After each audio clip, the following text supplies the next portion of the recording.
இடத்துல இருக்கு. அப்படிங்க. ம். மடக்கிங்க 2 வரை கீழே விடுங்க. ஆமாம், இதை இங்கே அடிங்க. ம். அடிங்க.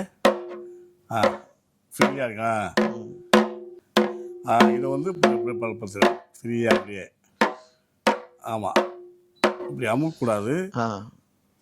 இந்த விரல் ரொம்ப தூக்கக்கூடாது, இதுக்குள்ளே இருக்கணும். இந்த விரல் ரொம்ப தூக்கக்கூடாது, இப்படி கேப் விடக்கூடாது. இப்படி தான் இருக்கும். புரியுது. இதுக்குள்ளே அடிங்க. இந்த இதை வேலை செய்யணும். அப்படி போயிட்டே இருக்கணும்.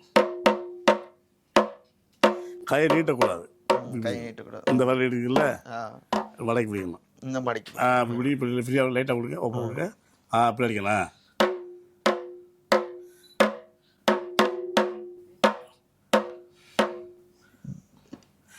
தக்கு குத்தா தக்கு குத்தா 1 தக்கு தா.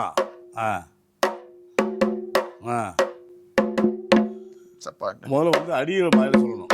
தக்கு குத்தா தக்கு குத்தா தக்கு குத்து சொல்லணும். முதல்ல இப்போ சொல்லணும். குத்தா 1